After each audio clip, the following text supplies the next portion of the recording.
سمندر میں کسی درخت پہ ایک چڑیا بیٹھی ہے اور اس کی چونچ میں ریت یا مٹی ہے، تو وہ اگر سمندر میں پھینک دے تو سمندر کا کیا چلا جائے گا؟ میں نے اکثر سنا ہے لوگوں سے کہ یار فلاں بڑا نمازی اور یہ دیکھو اس کی حرکتیں دیکھو، ویسے تو بڑی نمازیں پڑھتا ہے، تو یہ دیکھو جی مطلب اس میں یہ برائی ہے، تو وہ فلاں اچھائی کر رہا ہوتا ہے اور ویسے یہ برائی ہے۔ تو بھائی اگر وہ والی اچھائی کر رہا ہے تو وہ کیا وہ اچھائی بھی چھوڑ دے؟ یا آپ کے حساب سے پھر یہ ہے کہ وہ اگر ایک کام برا کر رہا ہے تو اس کو باقی سارے کام بھی برے کرنے چاہیے؟ مثال کے طور پہ اللہ نہ کرے کوئی ایک بندہ کسی ایک گناہ میں ملوث ہے، اور ہم سب کسی نہ کسی گناہ میں ملوث ہیں، پہلی بات تو یہ ہے ججمنٹل بیہیویئر ہیں ہمارے، اور ججمنٹل ایسے ہیں کہ لوگوں کی ذات پہ ہم ڈسکس کرتے ہیں، لوگوں کے بارے میں ہماری رائے ہوتی ہیں، ہمارے پاس ٹائم بڑا ہوتا ہے لوگوں کو ڈسکس کرنے کا، لیکن اپنا ہمیں نہیں پتہ ہوتا کہ ہم کیا ہے۔ ہمیں اصل میں نا لوگوں کی آخرت کی اور اپنی دنیا کی فکر ہوتی ہے، ہونا تو اس کے الٹ چاہیے تھا کہ ہمیں اپنی آخرت اور چلو بہتری کی بات یہ تھی کہ لوگوں کی دنیا کی فکر کر لیتے ہلکی پھلکی، تو ہو سکتا ہے اپنی آخرت سنور جاتی، لیکن نہیں، ہمیں لوگوں میں خامیاں ڈھونڈنی ہیں، یہ ہمارا وتیرہ بن چکا ہے۔ تو اسی لحاظ سے وہ میں بات کر رہا تھا کہ جی فلاں بھائی نماز کا الگ سوال ہونا ہے، جو اس نے اچھا کام کیا ہے نا وہ اس کو الگ سے ثواب ملے گا، اس کا الگ حساب کتاب ہونا ہے۔ پرفیکٹ کوئی بھی نہیں ہے، آپ کوئی بھی ڈھونڈیں گے نا، فرشتوں کے علاوہ انسان آپ کو پرفیکٹ نہیں ملیں گے۔ آپ میں جو خامی ہے وہ آپ کو محسوس نہیں ہوتی، دوسرے والی آپ کو نظر آ جاتی ہے، وہ بڑی خامی لگتی ہے، اپنے والی چھوٹی لگتی ہے، اپنے والی کو آپ جسٹیفائی بھی کر لیتے ہیں۔ آپ مطلب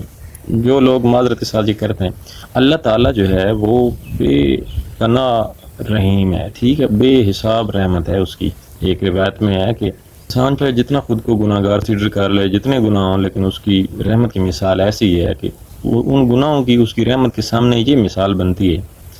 کہ جیسے سمندر میں کسی درخت پہ ایک چڑیا بیٹھی ہے اور اس کی چونچ میں ریت یا مٹی ہے، تو وہ اگر سمندر میں پھینک دے تو سمندر کا کیا چلا جائے گا؟ تو ہمارے گناہ تو جسٹ لائک اتنے ہیں، پتہ نہیں کس بات پہ اللہ تعالیٰ ہمیں بخشش عطا فرما دے، وہ بڑا رحیم ہے، وہ بخش دے گا، لیکن انسان نہیں بخشتے بھائی، سیدھی سی بات ہے۔ اور یہ چاہتے ہیں کہ چلو اگر وہ ایک گناہ ایک بندہ کر رہا ہے تو اس کو ان کے خیال میں تو اس کو پھر دوسرے بھی کرنے چاہیے، یا اگر یہ وہ گناہ کر رہا ہے تو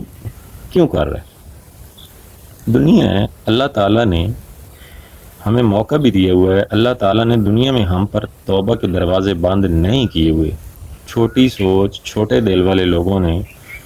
ضرور اپنے لکیریں کھینچ لی ہوئی ہیں، لوگوں کی ادھر ججمنٹل بیہیویئر کے تھرو لوگوں کے کریکٹر اسیسینیشنز کر رہے ہیں، لیکن اللہ تعالیٰ بڑا درگزر فرمانے والا ہے، وہ ہم اور آپ سے بھی درگزر فرما رہا ہے۔ ہماری حرکتیں ہمیں خود کو پتہ ہے، کبھی اپنا مواخذہ اور کبھی اپنا معائنہ کریں نا تو ہمیں پتہ چلتا ہے کہ ہم کہاں کھڑے ہیں۔ لیکن اگر ضمیر زندہ ہو تو اگر یہ چیز تب پتہ چلتی ہے جب آپ کے ضمیر کی، آپ کے دل کی آنکھیں کھلی ہوں، تو آپ کو محسوس ہوگا کہ یار میرے میں یہ خامیاں ہیں۔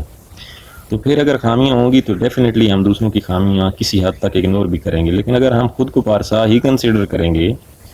تو میرا نہیں خیال کہ پھر ہم کسی کو بھی جو ہے وہ چھوڑیں گے۔ بہرحال نکلیں اس چیز سے، کوئی نیکی کر رہا ہے، ذرا برابر رائے برابر بھی کر رہا ہے، تو اس کا الگ سے سوال و جواب ہونا ہے، اس کو اس کے گناہوں کے ساتھ اس کو نہ جھنجھوڑیں، ساتھ میں انسان ہے، خطا کا پتلا ہے، انسان کی نیچر میں ہیں یہ چیزیں کافی، تو گناہ جو ہے ہو جاتے ہیں سرزاد۔ بہرحال لوگوں کو بہتر ہے، کوئی بہتر کر رہا ہے تو اس کو اس پہ اپریشیٹ کریں، برائی کر رہے ہیں اگر آپ نے کرنا ہے، ظاہری سی بات ہے، پہلی بات تو یہ ہے کہ ہم برائی کا جو حق بنتا ہے روکنے کا اس پہ ہم روک ہی نہیں سکتے، ہاتھ سے، زبان سے یا دل سے، لیکن ہم یہ کرتے ہیں کہ غیبت کر لیتے ہیں سائڈ پہ جا کے۔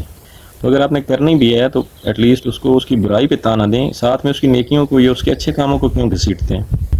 اس سوچ کو آپ تھوڑا چینج کریں، جو لوگ یہ کرتے ہیں ان سے ہی مخاطب ہوں میں، باقی اللہ ہم سب کا حامی ناصر ہو۔ میری رائے میں یہی چیز ہے کہ جو اچھا کر رہا ہے وہ اچھا ہی ہے،